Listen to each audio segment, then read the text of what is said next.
Well, good morning, afternoon, evening, wherever the heck you're watching from. Welcome to another DTF Superstore live stream. I'm so glad you joined me today. Do me a favor, as we're getting this thing ramped up today, we have a lot of questions to cover, a lot of different topics we're going to hit on. It feels like this, I don't know, maybe it's just I've been monitoring a little bit closer, but the Facebook group has had a lot of questions pop up this week. Um, a lot of varied questions. And so I want to try to answer some of those as well as get your guys' feedback, because I think that the way we grow in our understanding is by sourcing from the community. I also have seen some of the comments, like a couple folks that were like, I'm new to DTF, want to get a printer. And people are like on there just giving them a hard time about being new to DTF. And we all started somewhere. And this channel exists to help DTF producers make better quality DTF graphics. So as we're getting things rolling, do me a favor, let me know in the comment section where you're watching from. And yeah, so let me make a couple of adjustments, tweak a couple things here real quick while we're waiting for those comments to roll in. Let me know where you're watching from. Let's see.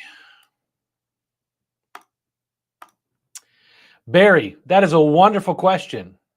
And the answer to it is sadly, probably not.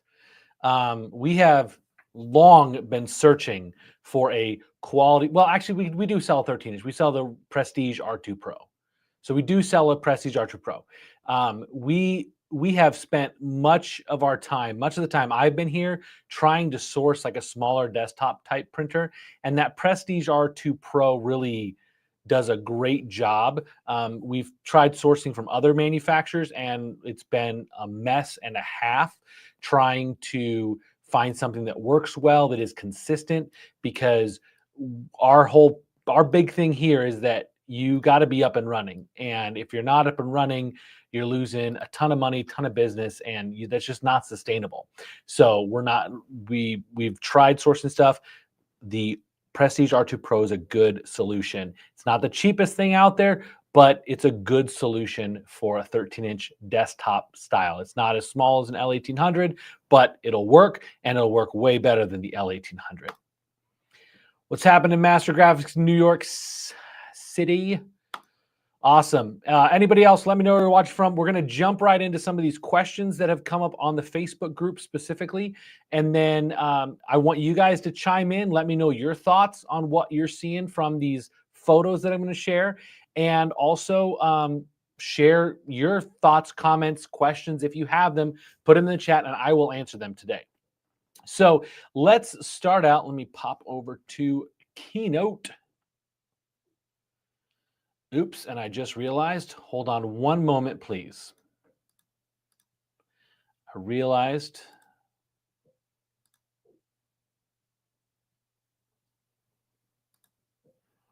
Wow, my system just totally glitched on me. You just made a lot of enemies in this chat, Barry. Okay, it looks like my OBS is not working right now, so I apologize. Let me see if I can find a different way to share this stuff. Share screen, share window, boom. Let's do that. Okay, so not normally the flow that I get, because my OBS, which is what I normally run this live stream from, is not currently working right. It tells me I need to restart my computer, which is not happening because I'm live right now. I'm not going to do that. Okay. And I just want to verify everybody can hear me. Oh, you can hear me okay, obviously. All right, so this is the first image that I wanted to share with you guys. Now, what you're seeing here, this speckled kind of look, we did verify with the person that it was showing up on the print as well. And what's kind of happening here, I think, is a film issue, not necessarily a print issue. Now, they did say that it was happening on all the pastel colors, the darker colors, not so much. So with the film, there is a bit of there's kind of a sandwich. And you've got like the base PET film, which is what all of the DTF films are based on. And then there's usually some kind of matte coating and then a release layer. And in most cases, that release layer is a wax type material. Some stuff, the Covami, I was actually just testing some of their stuff this week. They don't use a wax coating in that release layer, but oftentimes those layers can be prone to moisture issues or moisture, too much moisture getting into it. In this case, it looks like my gut is saying that probably something's damaged in those layers of the DTF film. It's possible that it was just some moisture trapped, but I'll actually show you a picture a little later of what that looks like. I like a picture of exactly what moisture looks like when it's trapped in there, but this could be a moisture thing. I have already encouraged, I talked to she's actually one of our customers, and I was troubleshooting with her on tech support, and I checked if her heaters were turned on her printer, and they were. Normally when I see this, if you adjust and turn on your heaters on your printer, if it's a moisture issue, that'll negate that problem. I'm a little concerned that something's bad with the film on this one. And it could also be, for a lot of the country over the last few weeks, it's been crazy swings in temperature. And anytime the weather changes dramatically, it can affect the DTF process. And that's something that has been a really tough thing, is like every spring, basically every time it goes from fall to winter or winter to spring, we get pop-up issues that are like the same in those seasons. So this is a good opportunity to like let you guys know that sometimes, we already know that DTF is very fickle about its environment it's printing in, but oftentimes when major things change in the environment that your shop is in, it can affect the film. If the film isn't sealed properly, isn't kept in a cool, like climate controlled space, it can misbehave. Also, the general temperature of the building, if it's swinging a lot, like if you're letting it get cooled off at night, like super cold and not keeping the temp up, that colder temps can cause the ink to be a little more thick. It changes the viscosity of the ink. So when you are printing, even though your room might be up to the right temperature, it's possible that your inks and the machine haven't had time to completely warm up. So it's changing the viscosity of the ink. So there are a lot of factors that can come into play, and especially happen around season changes and stuff like that. So, but we're still getting to the bottom of that one, but that's my thoughts on it. If you guys have thoughts on this, definitely let me know. This is the next one, and this one is a funky one. Because, I mean, the first comment that a lot of people made, which some of it was encouraging, some of it was not. Let's be encouraging on the Facebook page, please, guys. We're all just in this together. But I would have done a black knockout because it's going on a black shirt. Obviously, you can see. I wish my mouse was working. Does my mouse? Ooh, my mouse does show up. Sweet. Right here, this is the shirt color up here, and that's the print color. And so definitely I would do a knockout. That would solve this problem. But what you're kind of seeing here, these kind of, I don't even want to call them, but just this texture that's kind of showing up.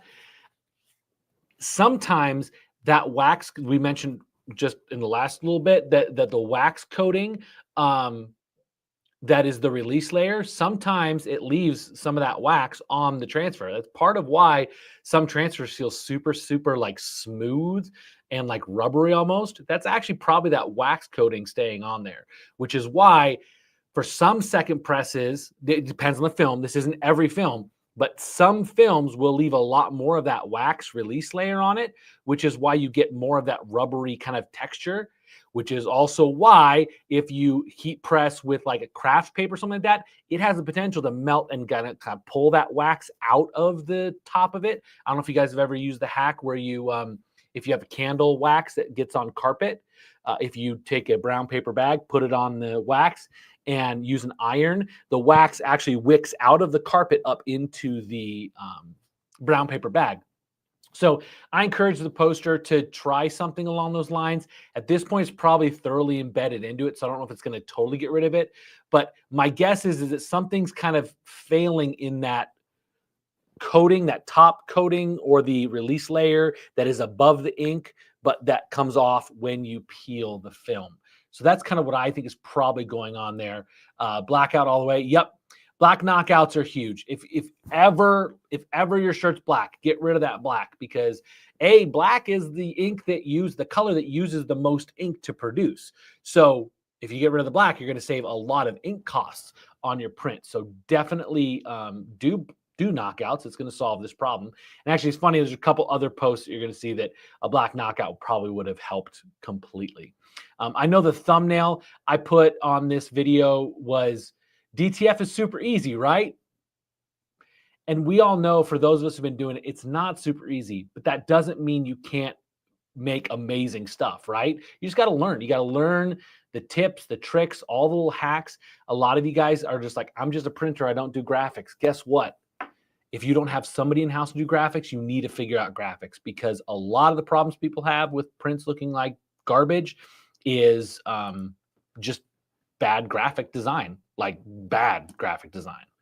This is my favorite one. I love this one. Let's see.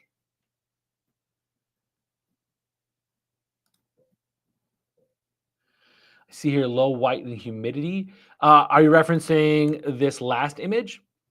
Because the white's not going to affect much of the black there, and the humidity could affect the behavior of the release layer. It's possible, but my gut says just it's maybe not a super great, not a super great film. Maybe better quality film would help. There's so many films out there. That's one of my big frustrations, is like just how much stuff is out there and no consistency or like understanding of what is actually being utilized and used. I'll address that again in a little bit. After 2 years doing the house, it is easy now. Yeah, it sure is. It can be easy, but starting off, definitely hard, and definitely take some time to learn it. And you want to learn it. Okay, this is my favorite one. The first time I saw a picture like this was probably like 6 or 7 months ago. And Andy's like, Jeremy, have you ever seen this? This is what their powder looks like. So this right here, ladies and gentlemen, is what it looks like when there's when moisture gets into your powder. Too much moisture, like a lot of moisture. And at first I thought it was a weird one-off thing, but then I've talked to a few more people, and other people have had the same issue. One person had a water leak, and so their room was like just inundated with moisture. The powder didn't get wet, but just being in the room where all that moisture was caused the adhesive powder to basically kind of recrystallize, and they create these little worms. It's the weirdest thing. I laughed the first time I saw it, but that's what this is.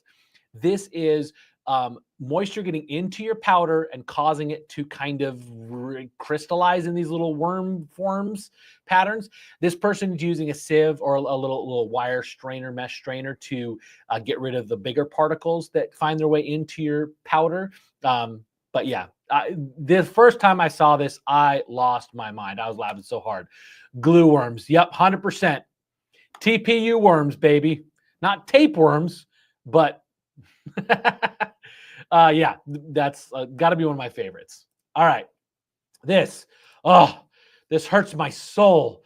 I'm sure it hurts all of your souls too, seeing that like that. It is painful. So what's happening here is it starts out printing real nice at the top, and then it starts to fade, and then we got some space and gaps here. There's a lot of problems going on here. First thing, and always the first thing you want to do when you start seeing stuff like this, is as soon as it starts fading like this, do a quick nozzle check and see what it says.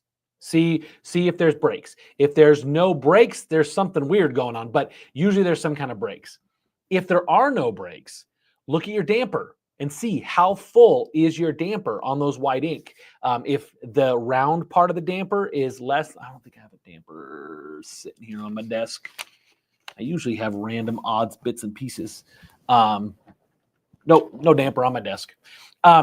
So the round part of the damper, you want that to be about 3/4 of the way full. If that is full, then you want to check and make sure that the white ink, in this case, container that's above, usually there's some kind of container or some spot where it recirculates, depends on the machine you have. You want to check that and see what the status of that is. Then you also have a white ink filter. Check and see how old that filter is, Because if that filter is kind of getting a little bit older, like more than a few months, and you're starting to see this, you're probably having some restrictions in the flow. Another thing you can check is make sure your whiting circulation's turned off. I know that's a simple thing, but you won't believe how many times people accidentally run their printer with the white ink circulation on. So if this was happening to me, that's the first thing I'd do. Make sure white ink circulation isn't on. Then I would do a nozzle check real quick and just see what it looks like without doing a cleaning, like basically print it, and if it starts fading, do that nozzle check and see what's happening. Can I get a good nozzle check from doing cleaning? I want to check the damper level. I want it to be 3/4 of the way full on that circular part of the damper. And then I'm going to check my white ink filter. Aside from that, you just want to make sure that air's moving well into the container. Sometimes the containers can get plugged up. So just double check by like maybe loosening the lid of the container a little bit to let some air in. But this is purely just an ink flow issue. And sometimes the ink flow, sorry, my thing's all acting funky today. Sometimes the ink flow is not caused by lack of like pressure of the ink in the damper printhead, all that kind of stuff. Sometimes it happens from bad waveform. I actually ran into that with one of the machines as we were dialing in our new Bobcat. At first, it was printing fine, and then I would start to lose like the magenta as it was printing. And I went in and I actually I installed, instead of using their default waveforms, I installed a waveform specifically for DuPont inks, and no more problems. It was crazy. And I think it has to do with just the way the ink is flowing through the head and how the head's calling out for that ink stuff. So that's probably what's going on there. Let's see. Pull this quick. Whoop. All right. Can I explain how the dampers work on 1800, 3200s, or 1600s probably, XP 600, because we sometimes need to syringe too much for perfect nozzle checks. Okay, so 1 second. I think I have a damper up here on my shelf, and I will show that to you. I'm just double checking another one on my desk. Give me 1 second. See if I can track down a damper. Riveting YouTube content. I know, guys. It's fantastic. I don't have a damper on my shelf. Okay. I do not have a damper, but what I will... Got a little bottle cap right here. This guy right here. So your damper is usually some kind of rectangle, square kind of looking thing. And your damper looks like this. You got the ink coming in at the top. There's a little tiny filter runs in here, and then it fills in this part and then releases out the bottom. And if you ever pulled that off, you notice that there's no, like the hole is open on the bottom, but it doesn't drip out right away. And part of that's because of this little round part here. Inside of that round part is a spring that is creating negative pressure to make sure that the print heads don't leak. I wouldn't do it to a brand new one because you might damage it. But if you squeeze on this, you can actually see the spring kind of move in and out. If you turn it upside down and squeeze that, you'll actually see it start pumping ink up into the damper. Now, the reason why you need a syringe is because when you do just simply a load ink, it's just pulling ink straight into and through the head. It's not actually doing anything to fill up that reservoir on the damper. So the reason you use a syringe is to manually fill up that damper to that 3/4 or more full. And the reason I say 3/4 is because when you fill it up all the way, when you're syringing it, like when you're pulling it, it is compressing that spring. And as soon as you stop pulling it, it releases that spring and sucks a little bit of air into it. That's totally fine. There's always a little bit of air that sits at the top of this little ring here. Now, if you are having trouble getting good nozzle checks, it could be that you just need more ink up in that negative pressure area. It could be that the dampers are getting old. If your dampers are older than like 6 months, sometimes they'll last a little longer, sometimes they'll last a little bit less, but I would consider trying some new dampers. I've also found that sometimes you just can't get a great nozzle check with certain inks. And that's partially because I think this is going to be a Jeremy opinion rant. I'm pretty confident none of the Chinese manufacturer companies actually really understand waveforms and the ink that's being used, or they don't have like a really concise way of explaining it. Because now maybe they've tested it for their specific ink, but there are so many different inks out there that you guys are using that it can get a little funky. Uh, and when you ask about waveforms, they sometimes respond with different things that aren't actually waveforms. Like we actually ran into this with testing a printer. We were asking for waveforms and they kept sending me information on how to create an ICC profile. I'm like, I don't need that. I know how to do that, but I need better waveforms. And so a better quality ink will flow better through the printer, but it's never going to print really well, that nozzle check, unless the waveform is optimized for it. So I was mentioning the Bobcat, when we added the DuPont waveform, I have never seen a nozzle check so perfect in my life. And that's because I was not using waveforms that were dialed in for a specific ink. And so using that DuPont waveform, all of a sudden, when I looked at nozzle check, it was a perfect row of dots, the exact same size in a perfectly straight line. And I'm used to seeing like little freakouts, like almost like EKG for a heart rate monitor. And so the perfect nozzle check is not always about ink flow. It's sometimes a combination of some other things. And I really wish that some of the Chinese ink manufacturers would also like have waveforms available, and they would either share that with their people who sell that ink, whatever. Like that's our partnership with DuPont. We have access to those waveforms for i3200 printheads.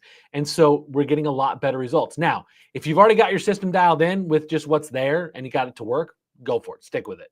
Because the minute you change that waveform, you're gonna have to redo all your alignments, all your calibrations, and it may or may not benefit you in the long run. But yeah, the perfect nozzle check has a lot to do with quality of ink, because literally when we went from the Chinese manufactured ink to DuPont ink, the first machine we put DuPont into, we had a perfect nozzle check on the CMYK.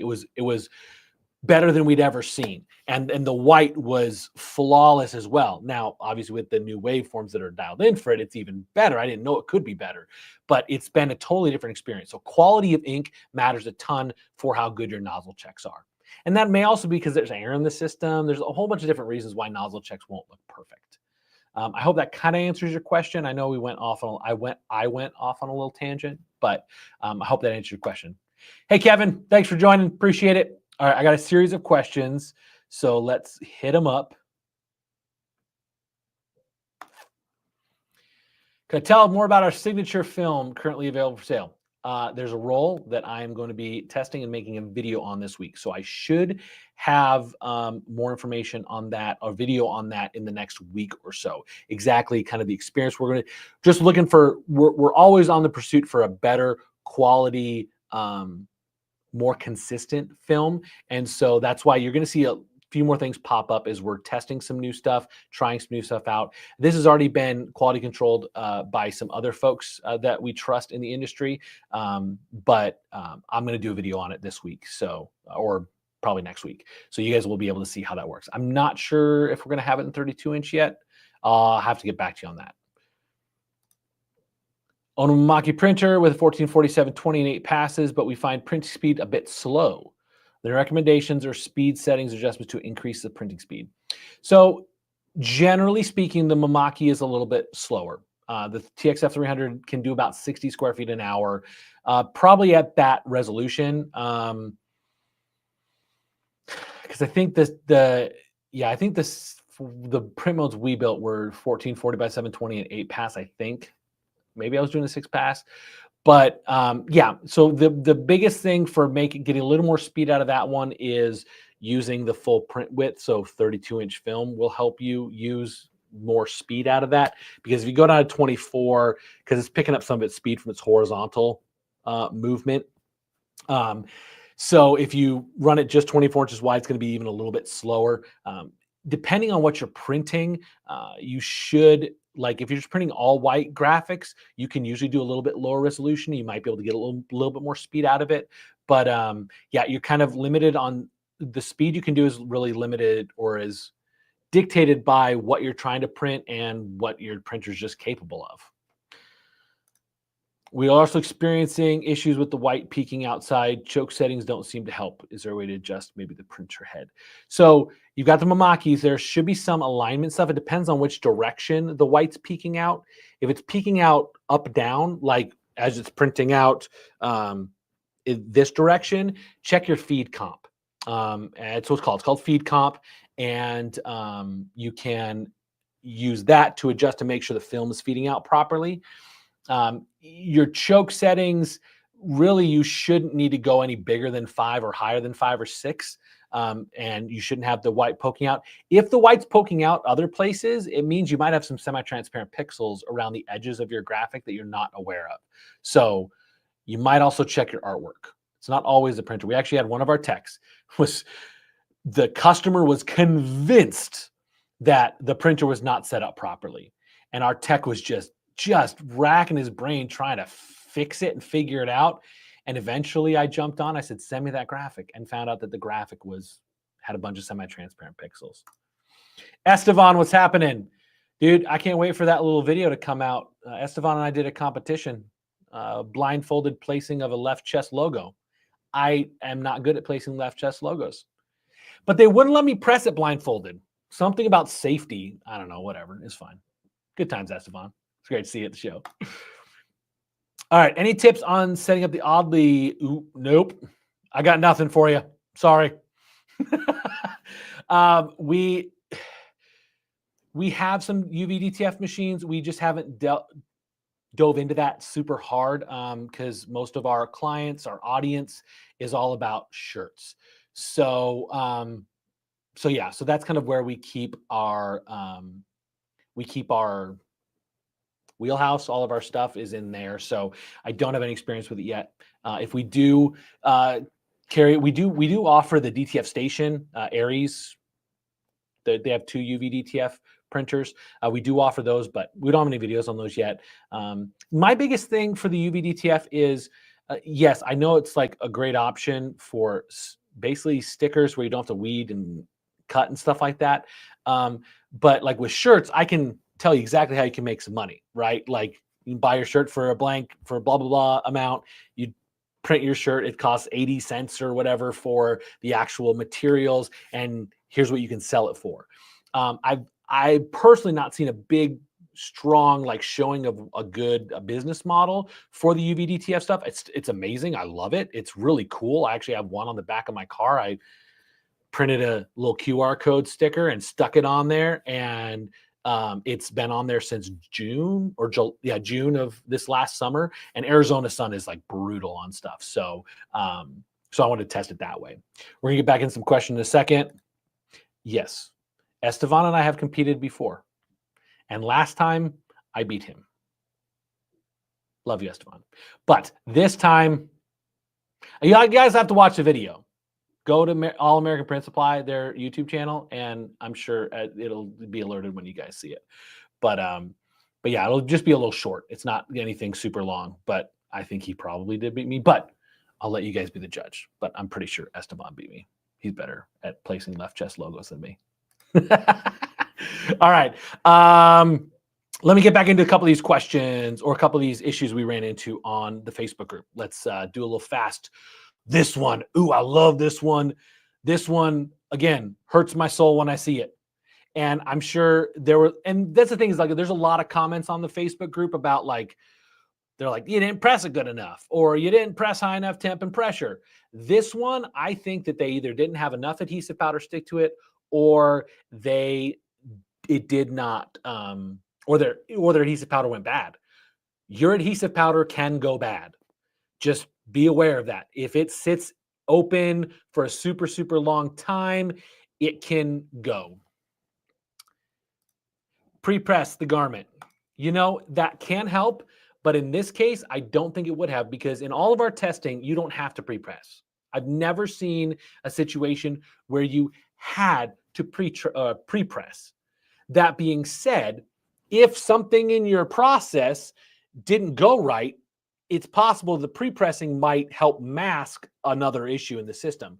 The bottom line is if you cure properly, you have a good white underbase, you have a good good adhesive powder, it's not gone bad, and it's curing properly, and then you press it with a good temp and really good pressure, because heat and pressure is the combo, you'll be fine. You'll never see this stuff. So this is a breakdown in one of those key areas. And my gut would say on this one, it's the adhesive powder either was bad or it didn't put enough on it or something like along those lines. That's what my gut would say on this one.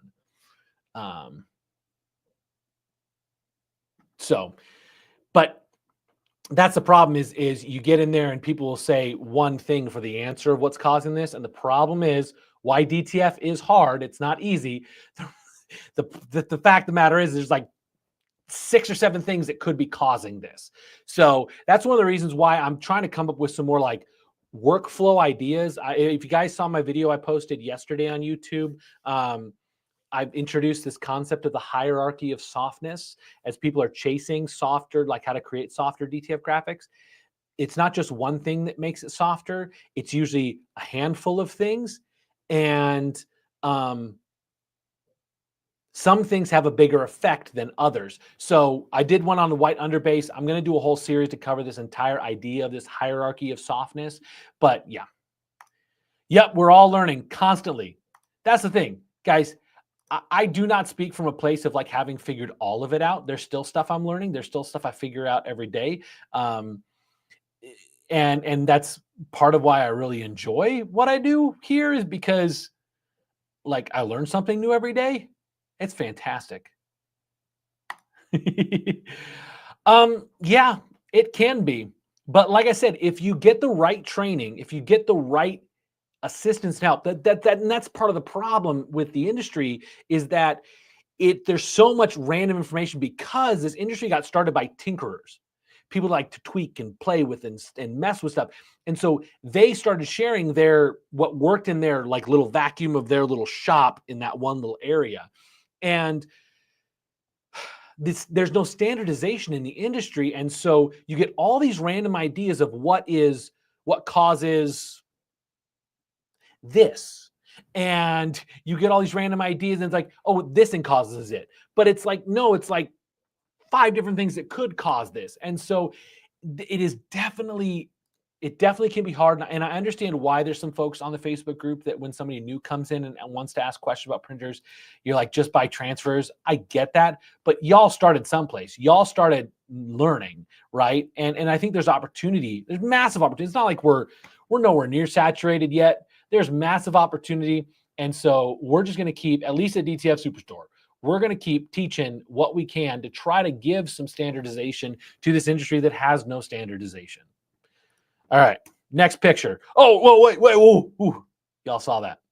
I got to be careful because I don't want to disparage any company. Like y'all, everybody out there that's our competition technically. You guys are trying to run a business. You're trying to provide for your families, make some money, make a legacy for yourself and for your family. So I never want to disparage any company. Like that is not ever my intention. At the same time, when something is a waste and pointless and doesn't do what it says it's going to do, I want to call that out. So that's my preface. I don't want to crap on anybody's business. Y'all are just trying to provide for your families like I am, like all of us, right? And but when you charge $40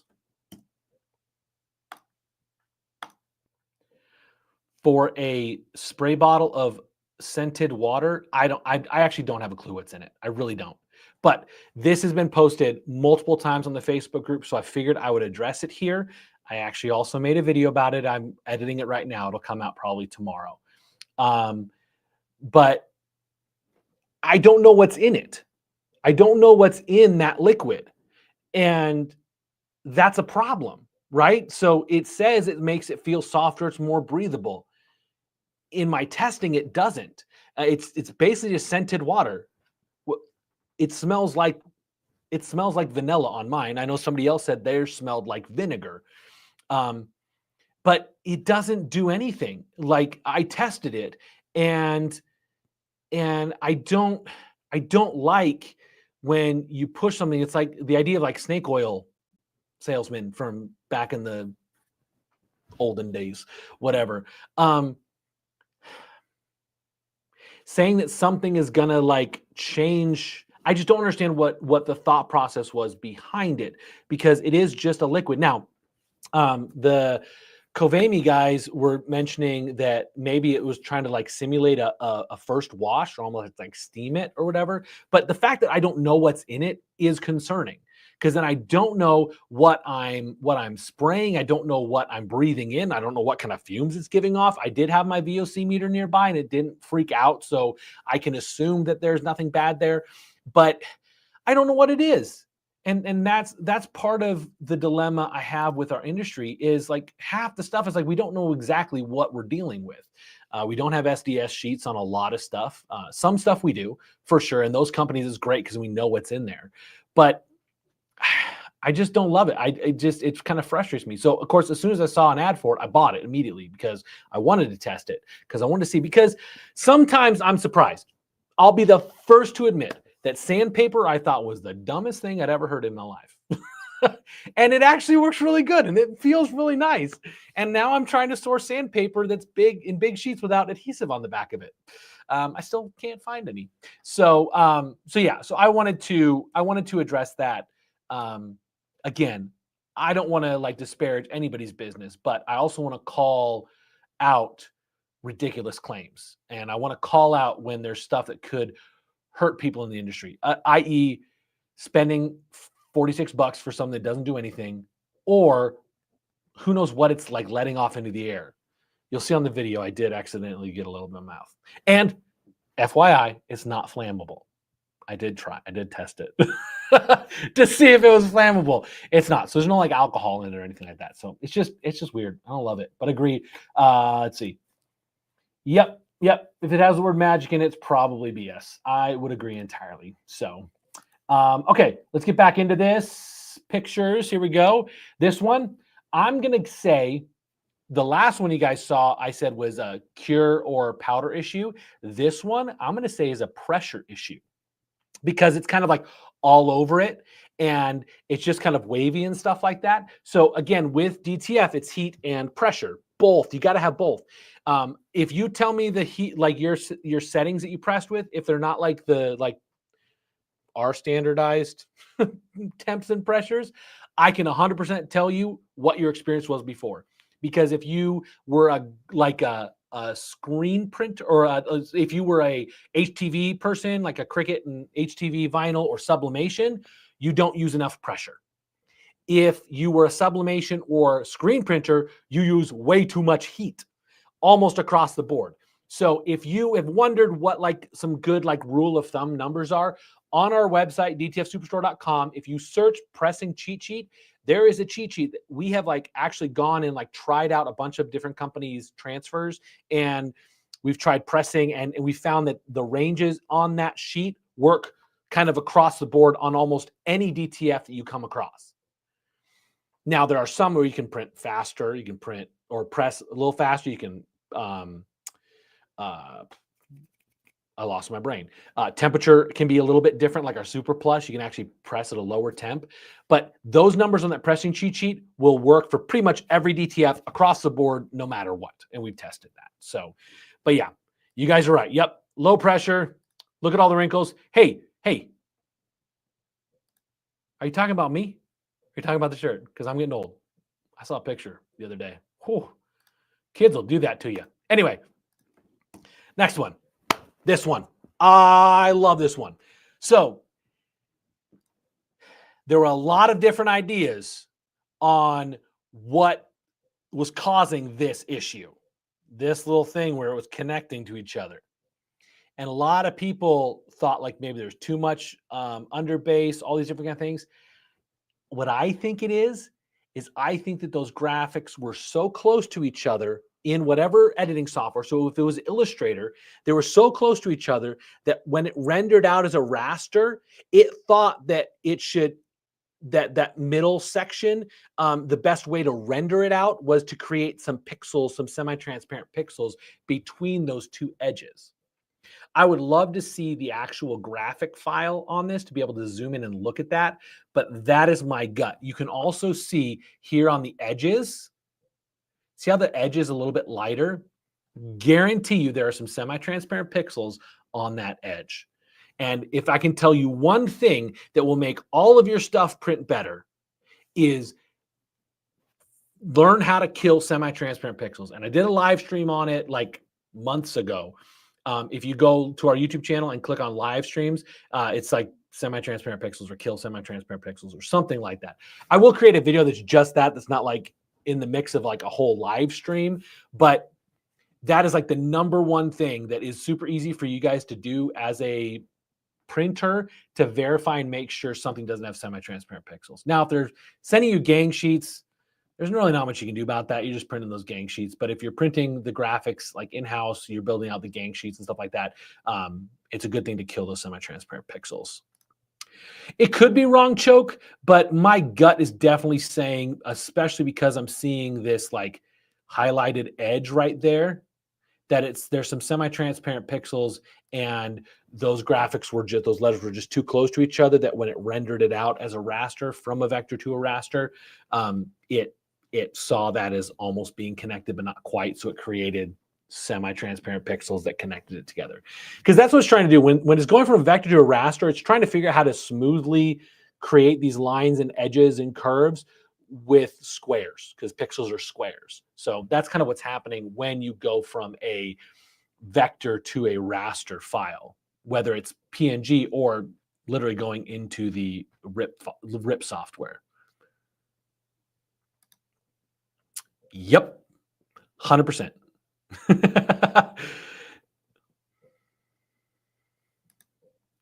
Thank you. Where are you watching from?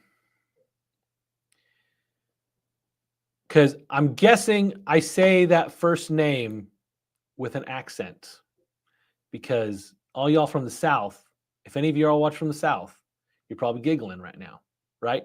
So let me know where you're watching from, Osman, because I guess there's an accent I'll say your first name with. All right, I think we got a couple more. Oh, this one makes me so sad. Bulgaria, sweet, nice.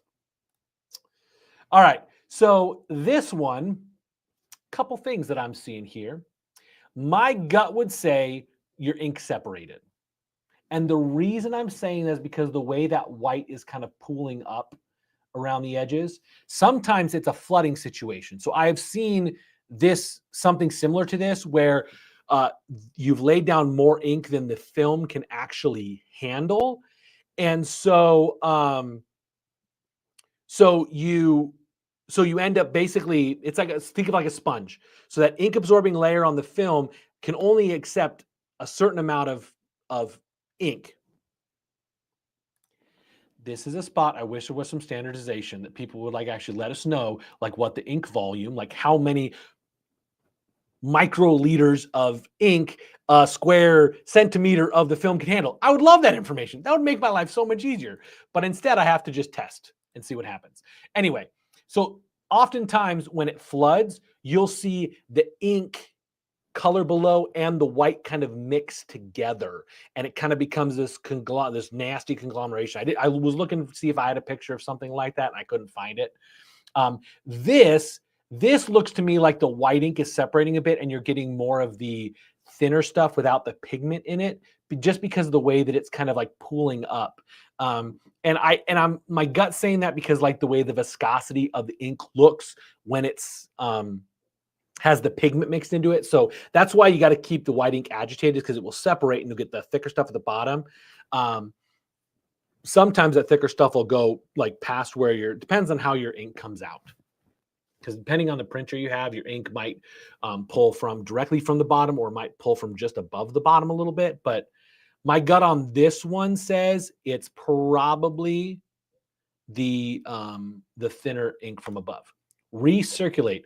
Yes, you should recirculate. But actually, what the recirculation tends to do is when you've got an ink line,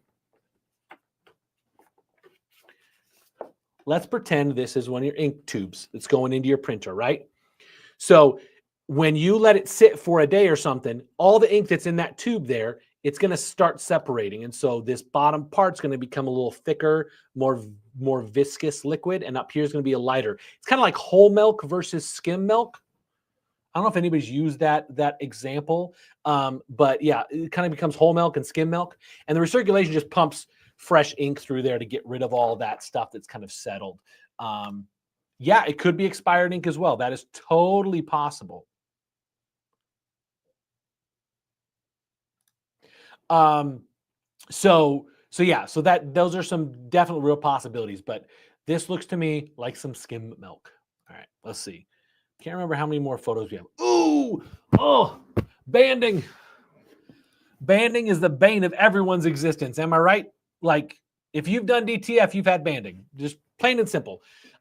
So banding has about like 57 million options and possibilities of what's causing the banding. That's one of the really frustrating things about it. So we have our banding troubleshooting course on DTF University. It's like $50 for the course. Perpetual license. You can use it for forever till it doesn't exist anymore. But basically it walks you through the steps of figuring out where the issue is, because a lot of people will immediately say, fix your occlusion settings or change your occlusion settings. And quite frankly, it will maybe sort of fix it, not guaranteed, but it will slow down your printer, and it doesn't fix what the root problem is. So the way that we walk you through that course, it's like a choose your own adventure kind of thing. So you answer a question and you get a different digital version of me going, hi, have you checked the room humidity? Is your humidity between 40 and 60%? Because honestly, that's the number one cause of banding is humidity, temperature, climate control issues. And then depending on what that looks like, I'm going to have you do some checks on nozzle checks and how they look and how they move around. And then that's going to determine if we go down the something's wrong with your print head route, or if we go something's wrong with your ink flow route.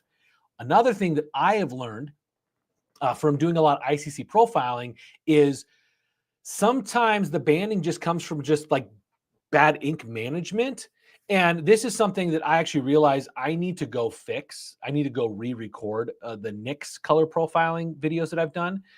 In Digital Factory, they have you do your ink limiting before you do any ICC profiling. And in my experience, that's not the best route to actually take to ICC profile. You actually want to give the ICC profiler as much ink as possible. So I actually push my system to the edge of flooding. When I print my color scan swatches, there's one of them up there. Looks the wrong color because I got a pretty light back there. But when you print out that scan chart, I actually want a couple of the squares to flood a little bit. That means I'm pushing as much ink as I can, and then I'm going to let the ICC profile ink limit that. And when I've done that, I've been on machines when I was in that shop in Kentucky. They had banding that looked just like this all the time. And I put the ICC profile, I built the ICC profile for it, same color, but looked completely differently. Because instead of using the ink limiting options, I was letting the ICC profile do that ink limiting. So yeah, so it worked out great. Let's see. Sorry, I just saw a bunch of emails pop in. All right. Okay. We're going down a rabbit hole, y'all. Guten Nacht. It's evening, right? Probably 6 or 7. Guten Nacht. That's what I'm going with. All right. Here we go. So let's say this colors, right? So not all RGB colors reproduce in CMYK properly. these purples, like if I saw this graphic, if somebody sent me this graphic, I would immediately be, I'm sorry, it's not going to be as vibrant as you want it to be. Now, even with some of these extended color gamut printers that people are offering and using, there's some mixed results because there's still some colors that struggle. And the thing that I found testing an extended color gamut printer, which we're working on that right now, is that because you're adding now 4 additional colors, your ink levels have to go down on everything. Otherwise, you're going to flood your film. So to get to add a orange, a green, a red, and a blue, I have to reduce my CMYK ink amounts to just get it to the level where it won't just run everywhere. So what ends up happening is sometimes you get this weird push where some colors will reproduce really well and others won't because it's struggling to find that balance. And that's one of the reasons we haven't officially like we offer an extended color gamut machine, but we are still in process of trying to make sure that it's going to do like amazing things. So check back with me in like a week and a half. But yeah. Purples are hard. So are beiges. So are teals, y'all. Teals are rough. 8 o'clock in Germany. Awesome. Yeah, teals are super, super rough. Okay. Can you make a video using the X-Rite instead of the NIX? Some options look different on Digital Factory 11 than the videos you have out. So the video I made for the Mamaki, I think, and the NIX was using Digital Factory 11. The previous one of that was using Digital Factory 10. Yes, it's on my docket to make a video using the X-Rite for sure, because that is the better option from a multiple standpoints. It's just a better scanner. But I believe I can do a better option with the NIX as well. Part of the problem is each time I feel like I've got like a really good cohesive way to explain what's happening, because I don't just want to be like, do this step because I said so. Do this step because I said so. I don't love that. I love to like actually explain what you're trying to do or trying to accomplish. And each time I feel like I'm like at that point where I'm like, okay, cool. I've got a good, real strong handle on this that I can explain it. Because knowing how to do something is one thing. Knowing how to show someone else how to do something is a completely different ballgame. And anybody who's an educator out there knows that it's a different experience trying to teach something, because you do have to have a deeper understanding than just being able to make it happen. So it is in the works, in the back of my head. We'll see when I can get to it. But I do want to do an X-Rite video. I do want to do an updated NIX video with some of the stuff that I've learned from all of the profiles I've been building. All right, and this is the last one. We got one more. If you guys got questions, feel free to ask them in the chat. Our friend from Bulgaria, Fartino Osman, hope I say that right with a decent accent. Apologize if I butchered it. He had a question. I'm going to answer it in a minute. This has 2 problems.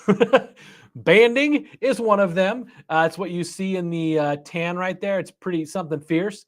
And then you also see a bunch of these look like little crystals, right? They look like little, almost like frost.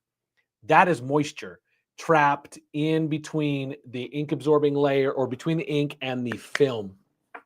And I've seen this before a lot of times, and that is 100% fixed by turning on the preheat on your dryer and or the heaters on your printer. That will almost always address that problem. When I saw it, I immediately kicked those things up a little bit, it dried it out, and no problem there. This banding, we talked about a little bit before. The banding troubleshooting is really your best bet because there are so many possibilities that are causing the banding. The other thing, and I'm surprised nobody's jumped on it and said, it's kind of grainy, right? So graininess can happen. Another question popped up, and I will answer that one too. The graininess can come from a couple different areas. One, it can come from a poor waveform, because if the waveform isn't accurate, it's not mixing those colors well. I've showed on other videos that an actual like that green or something like that is actually, when you zoom in it and look at it on a microscope, you'll find out real quick it's like just a bunch of random dots all together. Our eyes just see them kind of together as one color. So how those dots are laying down can be affected by that. Sometimes graininess comes from alignment issue. And sometimes it just comes from a color being outside the gamut that printer's able to produce. So it's trying to create that color using the best science algorithm it can, but if that color is not possible to produce, it kind of ends up giving you some grainy results. And I learned that by putting basically the ICC profile into Photoshop and overlaying it and see what stuff was out of gamut. And when I printed that stuff, it would shift the color slightly, but anytime it was out of gamut, it would tend to be a little bit more grainy. Also, if your graininess is coming from one specific color, anytime, like say your graininess is coming from cyan, which I've seen that on some machines where the cyan is grainy, but everything else is fine. Anytime you introduce cyan into the mix, it's going to make it grainy. So if you're using a gray that uses cyan to produce that gray, it's going to be grainy because the cyan is grainy. So sometimes it's just one color that's causing some of that graininess. But yeah, the best way to do it is just verify alignments are correct. If you can get a better waveform with better inks, you're going to get better results from that standpoint. And then make sure like just everything's aligned properly on the machine for the most part. Okay, so we got a couple questions I didn't answer because they were kind of opinion based. Isn't everything I do opinion based? I don't know. Anyway, all right. Here's the first one: T-Seal or any other finishing sheet recommendation. I love T-Seal. I love T-Seal for the fact that it feels like the shirt's like the texture of the shirt. So when I transfer from T-shirt to garment, from T-shirt to graphic, it feels very, very similar. That being said, parchment paper also works really well. I use that a lot. Everybody swears by something different, and it might come down to what like kind of film you're using and how that wax layer that comes off, that release layer, which is usually wax, not always, but that release layer, what kind of stuff it leaves behind. So just be aware. Also, hot or cold peel will change the way it feels. I was testing with the Kovami film and their Gen 1 film. If you peel it immediately, it feels pretty nice. But if you wait to cold peel it, it has a little bit more of like a really super smooth texture. So if you like that, that's your thing. The other thing I would recommend is sandpaper. I have tested it before. I love it.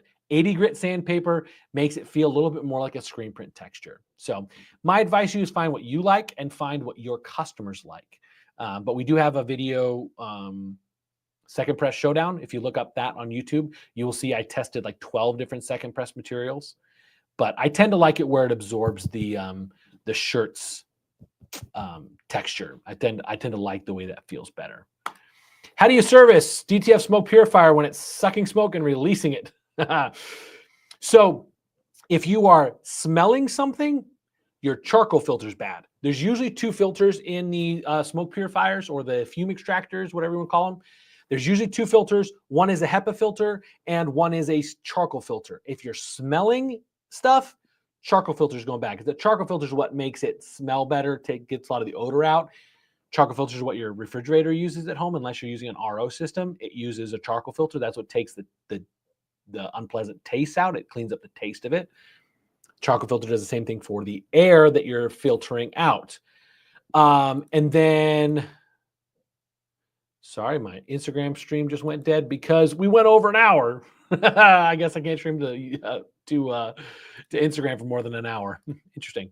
Okay, so the HEPA filter, if that's going bad or that's getting clogged, you're going to have either it's not going to pull as much air through because it's getting clogged up, or you're going to see some smoke find its way elsewhere.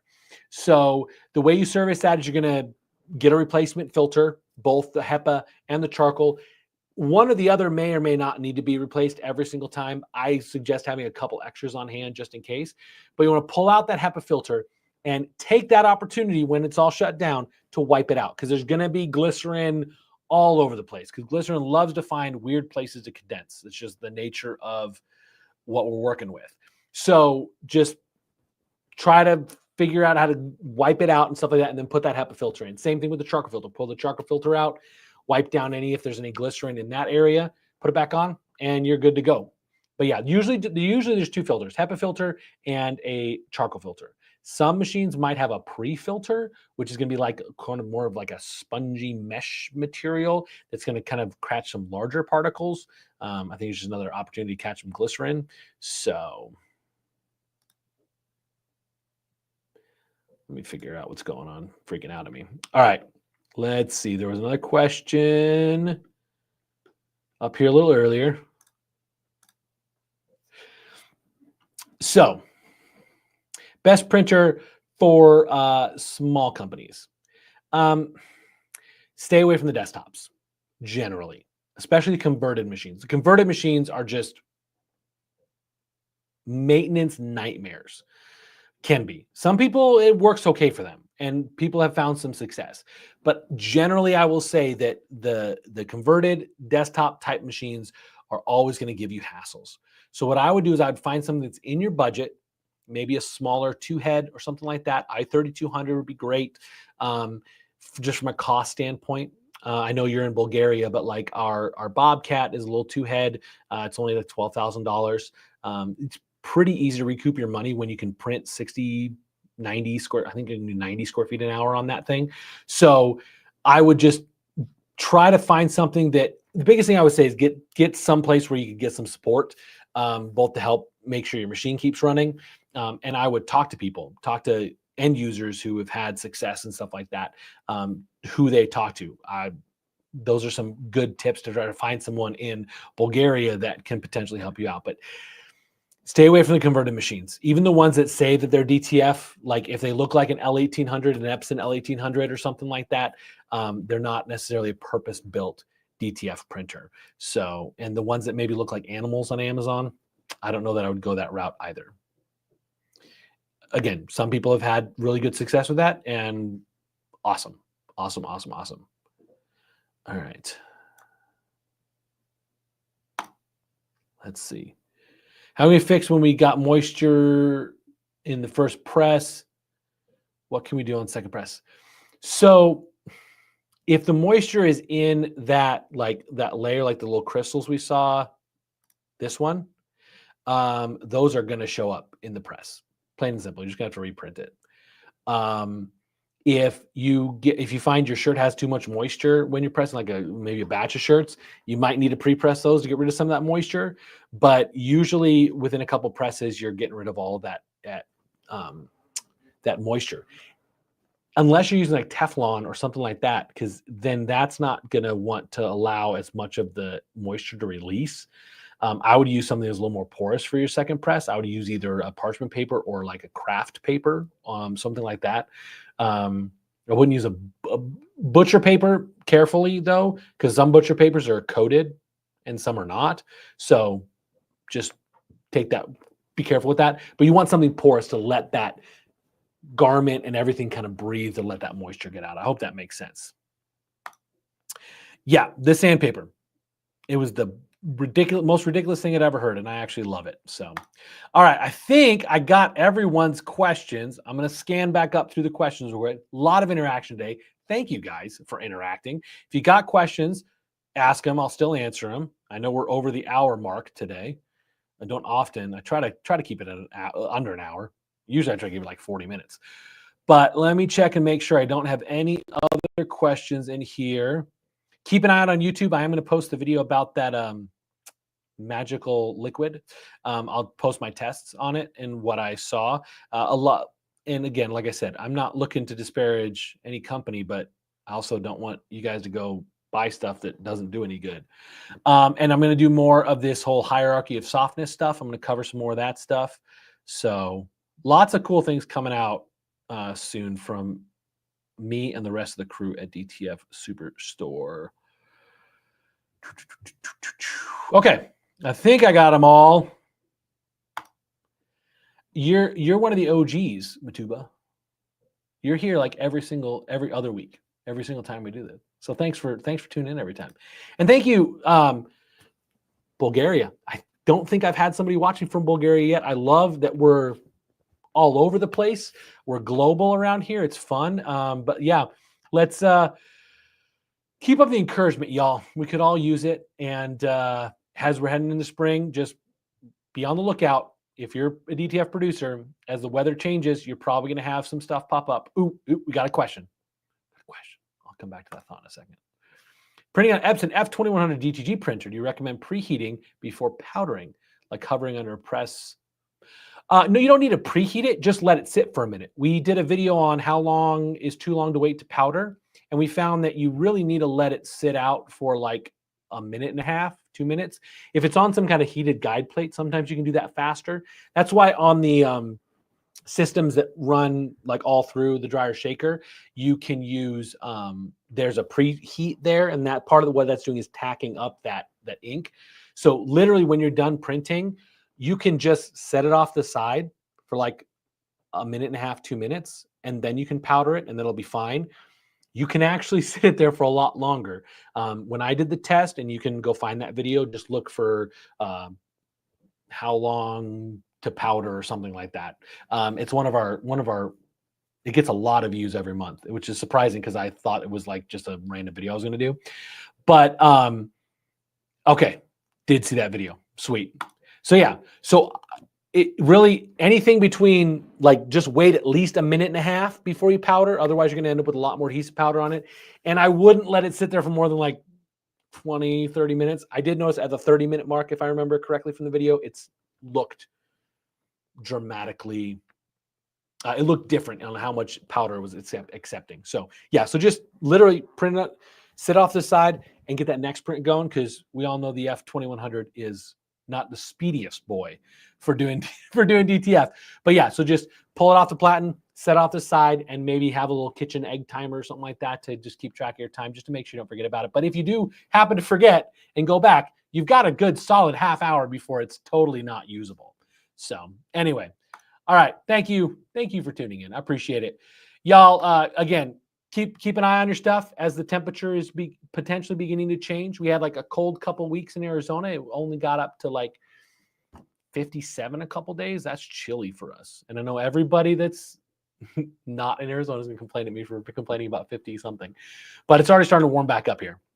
So I'm sure other parts of the country you're going to see that. So keep an eye out for that. If that happens, I would just encourage you maybe keep your ink or your films kind of in a nice, well climate controlled area. I think you're going to be good. But keep an eye out for more videos, more stuff coming from me. I will see you guys back here in 2 weeks for another live stream. I went through a whole live stream. I didn't even talk about the impression show. There wasn't a lot of new stuff. There was one new thing. I'll talk about that next time. Okay. So 2 weeks. I'll see y'all. And you guys have a great rest of your day. And finally, February, right? I don't know why January felt so long. January felt eternity, but we're in February. Let's go. You guys, thanks for watching. See you later.